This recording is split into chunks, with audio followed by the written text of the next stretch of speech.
تبارك الذي نزل الفرقان على عبده ليكون للعالمين نذيرا قل للمؤمنات یغضضن من ابصارهن، اور مومن عورتوں سے بھی کہہ دو کہ وہ اپنی نگاہیں نیچے رکھیں، کہ جیسے میں نے عرض کیا کہ کبھی تہبند باندھا ہوا ہے تو ان کا سطر جو ہے وہ کھل سکتا ہے مردوں کا، تو اپنی نگاہیں نیچے رکھیں۔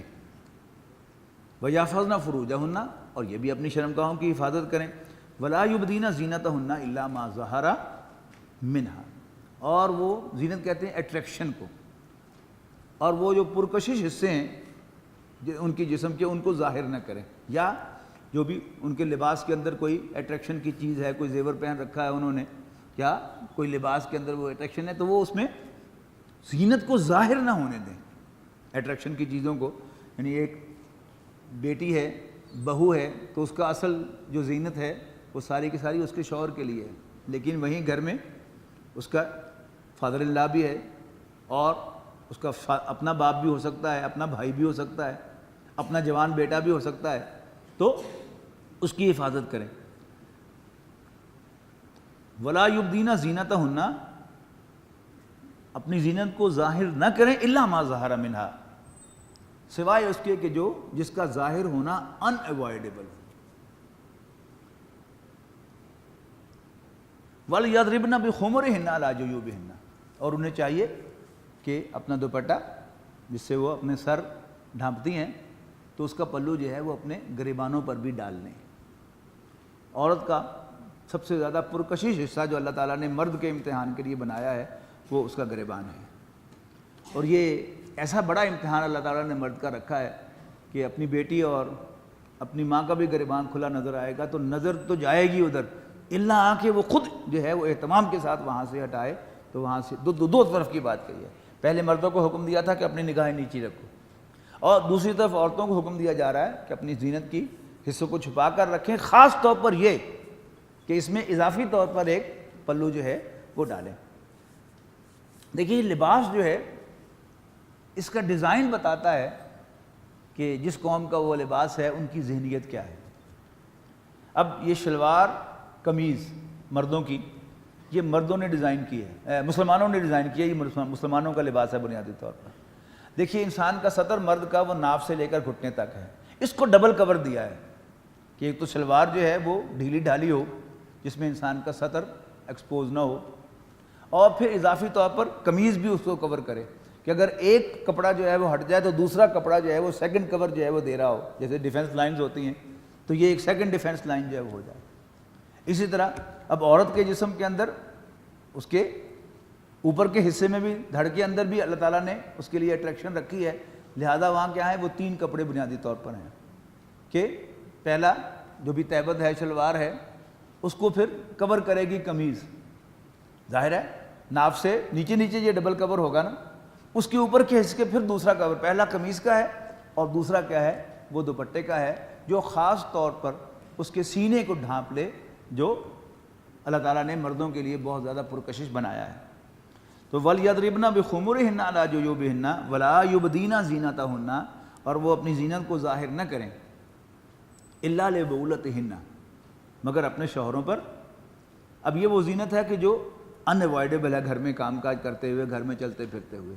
باہر جانے کے لیے وہ تو سورۃ احزاب میں حکم آ گیا کہ اپنے اوپر ایک بڑی چادر بھی لے لیں کہ جس میں بس صرف وہ راستہ دیکھ سکیں اور باقی ان کے جسم کے شیب و افراد بھی پتہ نہ چلیں، اور یہ بھی پتہ نہ چلیں کہ کوئی خاتون جو ہے وہ دبلی پتلی ہے یا بھاری ہے، اگر بہت کھلی بڑی چادر ہوگی تو اس حد تک ہے۔ لیکن یہاں کیا ہے، یہاں بات گھر کے اندر کی ہو رہی ہے کہ گھر کے اندر جو رشتہ دار اس کے عام موجود ہو سکتے ہیں، اب ان کے سامنے بھی وہ زینت جو ان اوائڈیبل ہے وہ ظاہر کی جائے گی، لیکن وہ جس کا اوپر حکم دیا گیا ہے وہ ان کے سامنے بھی ظاہر نہیں کی جائے گی۔ اب ظاہر ہے کہ اس میں اس چھپانے میں دونوں آسپیکٹس ہوں گے، ایک تو یہ کہ لباس سی تھرو نہ ہو، اتنا پتلا نہ ہو کہ جسم اس میں سے نظر آئے، اور دوسرا اتنا ٹائٹ نہ ہو کہ سارے کے سارے نشیب و فراز اس سے نمایاں ہوں، تو تبھی وہ سطر بنے گا، سطر ڈھانپے گا، ورنہ وہ لباس جو ہے وہ سطر نہیں ڈھانپتا۔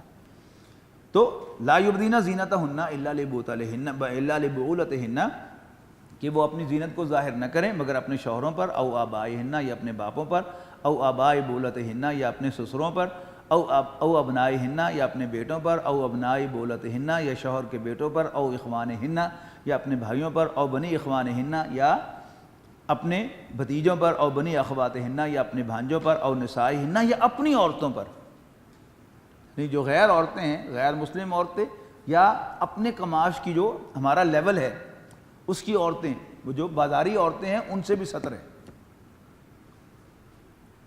اور بڑا ایک تاریخی واقعہ ہے کہ وقار جو تھے نون صاحب، ظاہر ہے کہ بہت ٹاپ جو ہماری ہے حیثیت اس کے آدمی تھے، تو وہ گئے تھے اس میں داؤد خیل جو سیمنٹ فیکٹری ہے اس کا افتتاح کرنے کے لیے، تو ان کی بیوی جو نومسلمہ تھی وہ بھی ساتھ تھی، تو انہوں نے ملک امیر خان جو ظاہر گورنر تو نہیں تھے اس وقت، بھارت نواب آف کالا باغ تھے، تو ان سے ملنے کی خواہش ظاہر کی تھی، تو انکار کر دیا تھا انہوں نے کہ جی میری بیوی آپ کی بیوی سے نہیں مل سکتی۔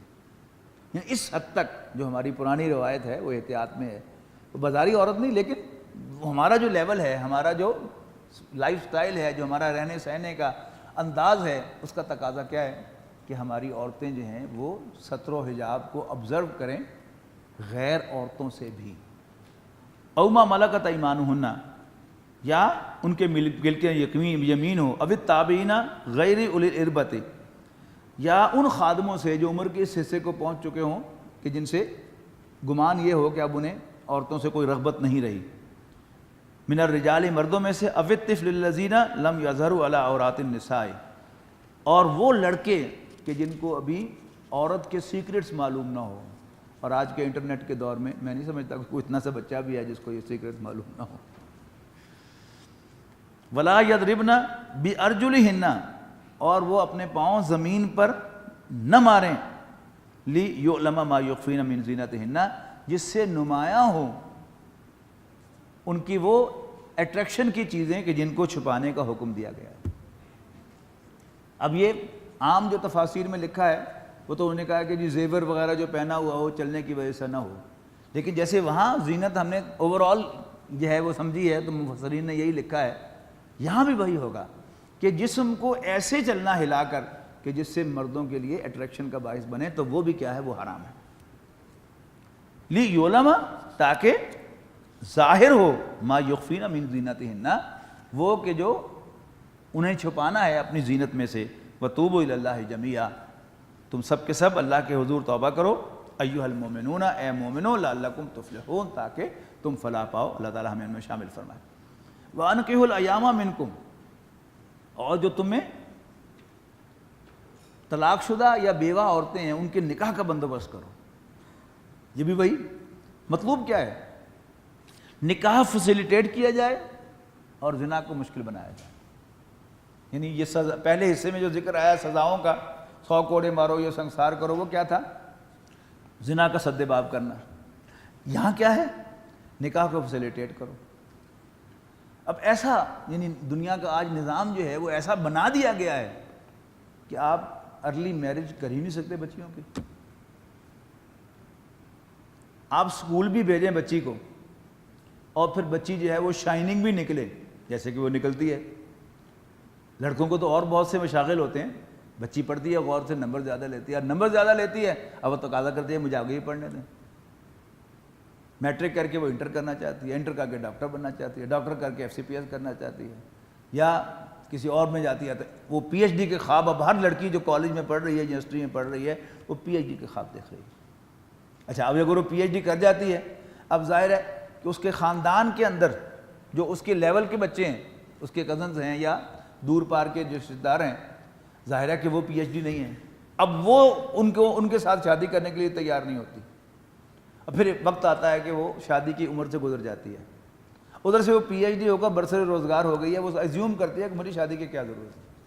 لیکن اللہ تعالیٰ نے جو فطری نظام بنایا ہے وہ پھر کہیں نہ کہیں جب وہ فری مکسنگ ہوگی، سیگریگیشن آف سیکسز نہیں ہوگی، مل جل کا کام ہوگا، وہی ہوتا ہے کہ جو نہیں ہونا چاہیے۔ یا اگر کوئی لڑکی اپنی عفت و باغ بازی کی حفاظت کرتی ہے تو ساری عمر وہ بغیر شادی کے رہ جاتی ہے۔ تو یہ کیا ہے، یہ اس نظام کے چکر ہیں، یعنی اللہ تعالیٰ ہمیں اس ڈائریکشن میں چلانا چاہتا ہے۔ یہ نظام ہمیں اس ڈائریکشن میں لے کے جانا چاہتا ہے، اور بالفعل پھر ممکن نہیں رہتا. یعنی آپ کی بچی جو ہے وہ پڑھ لکھ گئی ہے، پڑھنا چاہتی ہے، اب روک نہیں سکتے. تو اللہ تعالیٰ نے شادی کی بھی ایک عمر رکھی ہے. پھر جب عورت کی شادی جو ہے اس کی پروپوزلز آتی ہیں، اس کی بھی ایک عمر ہے. وہ عمر تعلیم کے ساتھ میچ نہیں کرتی. ہم نہ تو مغربی ہوئے ہیں پورے طور پر کہ پھر بھول جائیں، پھر اپنی بچیوں کو موقع دیں کہ وہ بھی ڈیٹنگ کریں اور شروع سے ہی اپنے جو بوائے فرینڈز کو تلاش کریں، معاذ اللہ. ابھی ہم وہ بھی نہیں کر پائے، اور پوری طرح اپنا جو معاشرہ ہے، جو اپنا کلچر ہے، اس کو بھی ہم نے چھوڑ دیا ہے.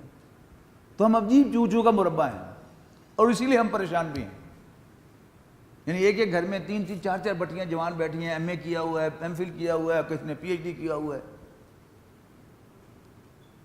تو اصل میں یعنی بچیوں کی بھی تربیت کی ضرورت ہے، اور پھر شادی ہو رہی ہے تو کوئی تربیت نہیں ہے. یعنی وہ جو پہلے ہوتا تھا کہ بچی کو رخصت کرتے ہوئے اس کے ماں باپ جو ہے بڑے دکھ کے ساتھ کہتے تھے کہ اب تمہارا جینا مرنا وہی ہے. اب یہاں کیا ہوتا ہے، کوئی مسئلہ ہوئے دسیں اسی مر نہیں گئے، یعنی خود فساد پیدا کرنا. اب جب عورت کو یہ اندازہ ہو کہ جی میرے ماں باپ جو ہے وہ بالکل میرے ساتھ ہیں، تو اس کا خام خواہ لڑنے کو جی چاہے گا. تو ظاہر ہے کہ ایک نئے گھر میں جاتی ہے، شی ٹیک سم ٹائم ٹو ایڈجسٹ، اور اس ایڈجسٹمنٹ سے پہلے ہی وہ روٹ کے گھر آ جاتی ہے. اور اس کو یعنی اگر وہ آپ نے کسی وکیل صاحب سے مشورہ کر لیا تو بس پھر تو گیا سب کچھ. تو اللہ تعالیٰ نے ہمیں پورا آئلی نظام دیا ہے، ہمیں ایک گھر میں رہنے کا طریقہ سکھایا ہے. سورہ تغابن میں مردوں کو تلقین کی ہے کہ تمہاری بیویوں اور تمہاری اولاد میں سے کچھ تمہارے دشمن ہیں، ان سے ہوشیار تو رہو، لیکن یہ ایسے دشمن نہیں ہے کہ جسے لڑنے کی ضرورت ہے. اگر تم درگزر کرو گے، چشم پوشی کرو گے، معاف کر دو گے تو اللہ تعالیٰ بھی بخشنے والا مہربان ہے. اور نبی اکرم صلی اللہ علیہ وسلم نے اپنی ماننے والیوں کی کیا تلقین کی ہے کہ نیک عورت کی 3 علامتیں ہیں. جب اس کا شوہر اس کی طرف دیکھے تو اسمائل پاس کر کے اس کو خوش کرے، جو حکم دے تو کہنا مانے، اور جب پاس نہ ہو تو اس کی امانت کی حفاظت کرے. تو دین کی ایک ڈائریکشن ہے، جب ہم اس ڈائریکشن کو فالو کریں گے، جتنا زیادہ فالو کریں گے اتنی زیادہ عافیت ہوگی. اور اگر ہم یعنی چلیں گے اس ڈائریکشن میں اور پھر مدد مانگیں گے دین سے، پھر دین آپ کی کیوں مدد کرے گا، میری کیوں مدد کرے گا؟ جب ہم اس کے ساتھ وفادار نہیں ہیں تو دین ہمارا کون کیا لگتا ہے؟ پھر اس پر ہماری کیا لائبلٹی ہے؟ اگر ہم اللہ کے، اس کے رسول کے، اس کے دین کے وفادار ہیں تو پورا دین، اللہ اور اس کا رسول، وہ ہماری پشت پر ہیں انشاءاللہ. تو انکحوا الایام منکم، جو تم میں سے بیوہ اور مطلقہ عورتیں ہیں ان کا نکاح کرو، والصالحین من عبادکم و امائکم، اور اپنے غلاموں اور لونڈیوں میں سے بھی جو نیک ہیں ان کے نکاح کا بندوبست کرو. ان یکونوا فقراء، اگر وہ مفلس ہوں گے، یغنیہم اللہ من فضلہ، اللہ تعالیٰ انہیں اپنے فضل سے غنی کر دے گا. واللہ واسع علیم، اللہ تعالیٰ وسعت والا، جاننے والا ہے.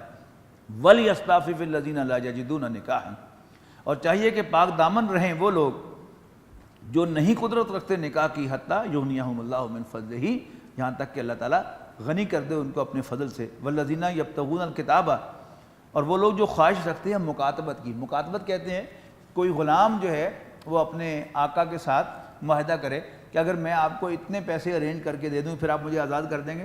اس عمل کو کہتے ہیں مکاتبت. تو اب کہا جا رہا ہے کہ والذین یبتغون الکتاب، تمہارے وہ غلام اور لونڈیاں جو تم سے مکاتبت کی بات کریں، مما ملکت ایمانکم، یعنی تمہارے غلاموں اور لونڈیوں میں سے، فکاتبوہم، تو ان کے ساتھ یہ ڈیل کرو، ان علمتم فیہم خیرا، اگر تم ان میں بھلائی پاتے ہو، وآتوہم من مال اللہ الذی آتاکم، اور اپنا صدقہ و خیرات بھی انہیں دے دو تاکہ وہ تمہیں پیمنٹ کر کے آزادی حاصل کر سکیں. یعنی انکریج کیا گیا ہے. یعنی قرآن مجید میں یا احادیث میں آپ کو کوئی ایسی ایک لائن بھی نہیں ملتی جس میں اللہ تعالیٰ نے غلامی کو ایبسلیوٹلی حرام قرار دے دیا. لیکن مختلف ذریعوں سے اللہ تعالیٰ نے انکریج کیا ہے کہ اپنی آزاد مرضی سے انہیں غلاموں کو آزاد کرو، یہ تمہارے لیے بہت بڑی نیکی ہے. فک رقبۃ، فک رقبۃ. اور دوسرا ہیلوں بہانوں سے غلام آزاد کروائیں. تم نے روزہ توڑ دیا, غلام آزاد کرو. تم نے کسی مومن کو غلطی سے قتل کر دیا, غلام آزاد کرو. قسم توڑی ہے, غلام آزاد کرو. یعنی برائیاں چھوٹی ہوں یا بڑی ہوں, ایک کامن کفارہ ان کا کیا ہے, غلام آزاد کرو. لیکن یہ کہ ایک دن اللہ تعالیٰ اس پر قادر تھا کہ لائن پھیر دیتا, جیسے شراب کہہ دی کہ نو مور, تو کہہ دیتا غلامی نو مور, تو غلام سارے آزاد ہو جاتے. لیکن اللہ تعالیٰ نے کسی حکمت کے تحت انہیں غلام نہیں کیا. ہم میں سے کوئی اللہ تعالیٰ سے زیادہ جو غلاموں کے ہمدرد پیدا ہو جاتے ہیں, ہمارے انٹلیکچوئلز میں سے خاص طور پر, ان کی زبان اور ان کے قلم نہیں رکتے اللہ تعالیٰ پر تنقید کرتے ہوئے, اور اس دین کے لیے ان کے دلوں میں جو بغض ہے وہ نکالتے ہوئے. وَآتُوهُم مِّن مَّالِ اللَّهِ الَّذِي آتَاكُمْ, اور انہیں دو اپنے اس مال میں سے جو اللہ تعالیٰ نے تمہیں عطا کیا ہے. وَلَا تُكْرِهُوا فَتَيَاتِكُمْ عَلَى الْبِغَاءِ, اور اپنی لونیوں کو بدکاری پر مجبور نہ کرو. اِنْ أَرَدْنَا تَحَسُّنًا, اگر وہ پاک دامن رہنا چاہیں. لِتَبْتَغُوا عَرَضَ الْحَيَاةِ الدُّنْيَا, تاکہ تم دنیا کا مال کماؤ, یعنی ان کو پروسٹیٹیوشن میں لگا کر. وَإِنْ يَكْرِهُنَّ, اور اگر وہ اور جو کوئی ان کو مجبور کرے گا, فَإِنَّ اللَّهَ مِن بَعْدِ إِكْرَاهِهِنَّ غَفُورٌ رَحِيمٌ, تو اللہ تعالیٰ ان کی اس یعنی اکراہ کے بعد ان کے حق میں غفور الرحیم ہوگا. کہ اگر کوئی لونڈی ہے اور اس کا مالک اس کو مجبور کرتا ہے کہ تم پروسٹیٹیوشن کرو اور بدکاری میں ملوث ہو, تو اس لونڈی کا کوئی قصور نہیں, اس لیے کہ وہ آزاد عورت نہیں ہے.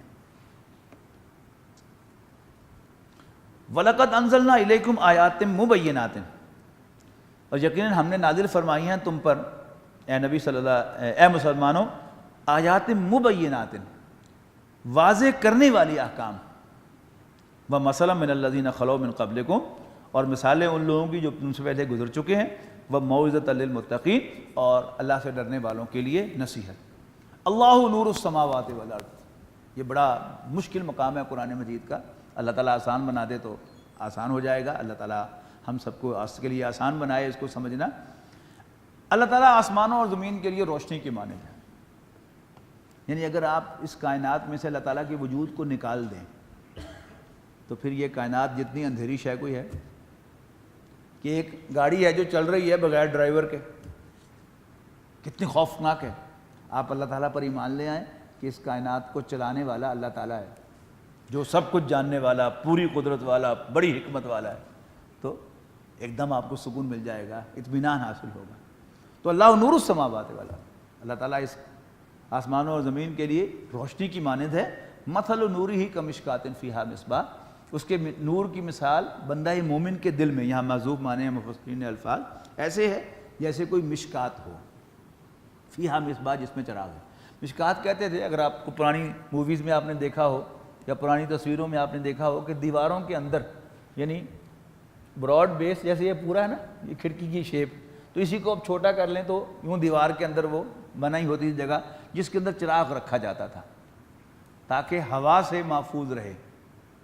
ٹھیک ہے نا, دروازہ کھلے اور ہوا آئے گی تو چراغ کو بجھا دے گی, لیکن انہیں ادھر اندر کر کے ادھر سے کھڑکی کھلے, ادھر سے کھڑکی کھلے, ڈائریکٹ اس کو ہوا نہ پڑے.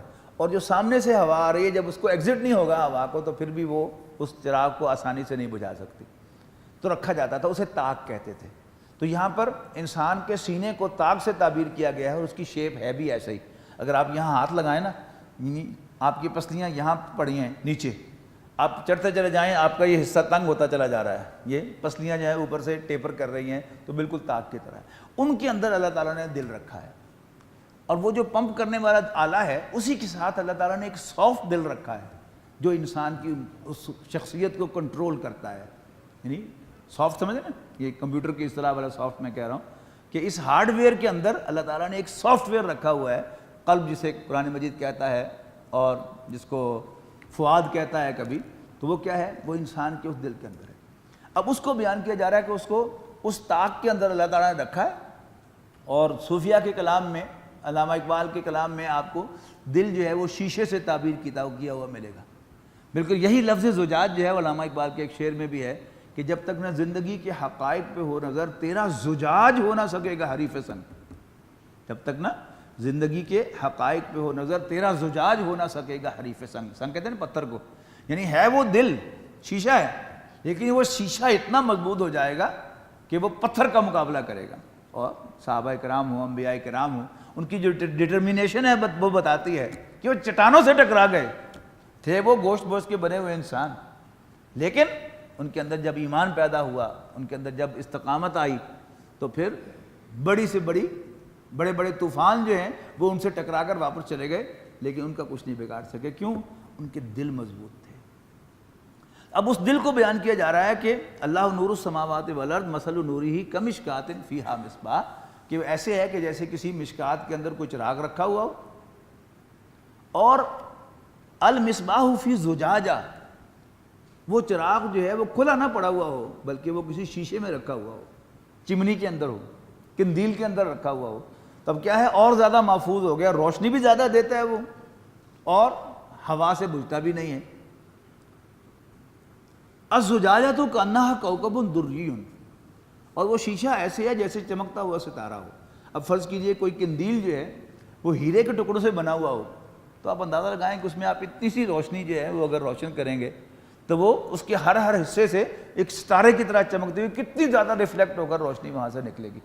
تو فرمایا الزجاجۃ کأنہا کوکب دری یوقد من شجرۃ مبارکۃ، اور وہ چراغ جلایا جاتا ہے ایک پاک درخت کے تیل سے. یہ زیتون کا درخت ہے جس کو ابھی ہم پڑھ کے آئے. اور وہ کیسا درخت ہے؟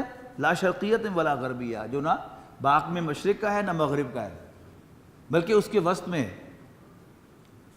زیتون کا درخت لا شرقیۃ ولا غربیہ یکاد زیتھا. اچھا، زیتون کا درخت جو ہے اس کا جو تیل ہے اس کی کوالٹی جو ہے وہ امپروو ہوتی ہے روشنی سے، سورج کی روشنی سے. وہ درخت کے جو کسی ایسی جگہ پر لگا ہوا ہو جو دن بھر سورج کی روشنی ابزارو کرے تو اس کی کوالٹی بہت اچھی ہوتی ہے. اچھا، اب تیل کا اصل کام کیا ہے؟ انفلیمیبلٹی. جتنا پیور ہوگا وہ اتنا زیادہ انفلیمیبل ہوگا.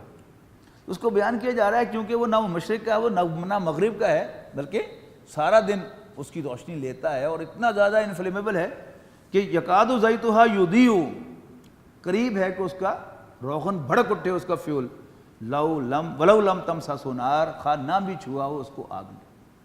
اب دیکھیے یہ جو جلانے کے تیل ہیں ان کو اب گنتے جائے. سرسوں کا تیل وہ تو آپ نے شاید نوجوانوں نے دیکھا ہی نہیں کہ وہ کیسے جلایا جاتا تھا. یعنی اس کے لیے بڑی مہارت کی ضرورت ہوتی تھی کہ اگر بتی زیادہ سوک کر دیں گے تب بھی نہیں جلے گا، اور بالکل ہی چھوڑ دیا تب بھی نہیں جلے گا. یعنی اس میں سے نچڑا ہوا ہو لیکن نیچے جو ہے اس کا کنیکشن جو ہے وہ تیل کے ساتھ ہو تو پھر وہ چراغ جو ہے وہ جلتا ہے. اس کے مقابلے میں آپ مٹی کا تیل جلائیں تو مسئلہ ہی کوئی نہیں. آپ جب یوں چمنی ہٹائیں اور آگ لگائیں اس کی بتی کو تو مٹی کا تیل جل پڑے گا. اس کے مقابلے میں اسپرٹ لیمپ جو ہے وہ اور زیادہ انفلیمیبل ہے. اور اگر کہیں ہائی سپیڈ ایویشن پیٹرول جو ہے ہوائی جہاز میں استعمال ہونے والا، اس کا تصور کیجئے، اس کو آگ لگانی نہیں دکھانی پڑتی ہے. اب یہ کیفیت کیا بیان ہو رہی ہے کہ اللہ تعالیٰ نے سب کو دل دیا ہے، مجھے، آپ کو، چھوٹے بڑے کو، مردوں کو، عورتوں کو، لیکن اس دل کے اندر اللہ تعالیٰ نے اپنی روح کا چراغ روشن کیا ہے. اچھا، اب وہ شخص کے جو اپنے اس نور کی حفاظت کرتا ہے اور اپنے دل کو پاک اور صاف رکھتا ہے، یعنی حیوانیت جو ہے، باہر تو حیوانیت ہے نا، یہ ہارڈ ویئر ہے، تو ہارڈ ویئر کے جو اثرات ہیں، بھوک ہے، پیاس ہے، غصہ ہے، سیکس ہے، اگر وہ ان اثرات کو جسم پر پڑنے دے گا تو کیا ہوگا؟ اس کا جسم سیاہ ہو جائے گا، اس لیے کہ یہ ارضلی چیزیں ہیں، زمینی چیزیں ہیں، حیوانیت کی چیزیں ہیں. اور اگر وہ ان کو جسم پر، اپنے دل پر حاوی نہیں ہونے دے گا تو دل صاف ستھرا ہوگا. اب جب خورشید رسالت طلوع ہوگا تو جس نے اپنے دل کو پاک اور صاف رکھا ہوگا، تو کیونکہ یہ دل کے اندر جو روح کی روشنی ہے یہ بھی ڈیوائن اوریجن کی ہے. اللہ نور السماوات والارض مثل نورہ، اللہ کی نور کی مثال ایسے ہے کہ جیسے یہ سب کچھ بیان کیا جا رہا ہے. تو یہ بھی ڈیوائن اوریجن کی روشنی ہے، اللہ تعالیٰ نے روشنی کلمہ کن سے پیدا کی ہے، تو اس کی بھی فریکوینسی ڈیوائن ہے. اور جو نور رسالت آ رہا ہے، رسالت کی روشنی میں جو نور آ رہا ہے اس کی فریکوینسی بھی ڈیوائن اوریجن کی ہے، فریکوینسی سیم ہے. تو یہ پھر دونوں ایک دوسرے کو ٹچ کریں گے تو ریزوننس پیدا ہوگی. تو پھر کیا ہے؟ پھر وہ بندہ آرام سے نہیں بیٹھ سکتا. آگے بڑھ کر پہلی بات تو یہ کہ ایمان کو قبول کرے گا اور پھر تن من دھن سارا کا سارا جو ہے وہ لگا دے گا اس دین کے لیے اور اللہ تعالیٰ کی بندگی کا حق ادا کرنے کے لیے. تو قریب ہے کہ اس کا روغن بھڑک اٹھے واللہ لم تمسسہ نار، اگر آگ نہ بھی اس کو چھوئے، نور علی نور، روشنی پر روشنی ہو جائے گی. یہد اللہ لنورہ من یشاء، اللہ تعالیٰ جس کو چاہتا ہے اپنے نور کی طرف اس کی رہنمائی فرماتا ہے. وَيَضْرِبُ اللَّهُ الْأَمْثَالَ لِلنَّاسِ، اور اللہ تعالیٰ لوگوں کے لیے مثالیں بیان فرماتا ہے. واللہ بکل شیء علیم، اللہ تعالیٰ ہر چیز کا علم رکھنے والا ہے. اب مزید کہا کہ جہاں تک فزیکل سٹرکچر کا تعلق ہے، ایک شراب خانے کا یا ایک زنا کے اڈے کا اور ایک مسجد کا جو طاق ہے، ان کا میٹیریل سیم ہے، لیکن وہاں جو کام ہوتا ہے وہ مختلف ہے. مسجد کے اندر کیا ہوتا ہے؟ اللہ تعالیٰ کا ذکر ہو رہا ہے. شراب خانے میں کیا ہے؟ اللہ تعالیٰ کی بغاوت ہو رہی ہے. اور زنا خانے میں کیا ہے؟ اللہ تعالیٰ کی حدود پامال کی جا رہی ہیں. لیکن وہی اینٹ گارا، وہی سیمنٹ، وہی پینٹ وہاں بھی ہے، وہ پینٹ وہاں بھی ہے. لیکن وضاحت کر دی کہ جو ہم نے مثال دی ہے یہ کس گھر کی سمجھو؟ فی بیوت اذن اللہ ان ترفع ویذکر فیہا اسمہ، ان گھروں میں کہ جن کے بارے میں اللہ تعالیٰ نے حکم دیا ہے کہ ان میں اللہ کو یاد کیا جائے اور انہیں بلند کیا جائے.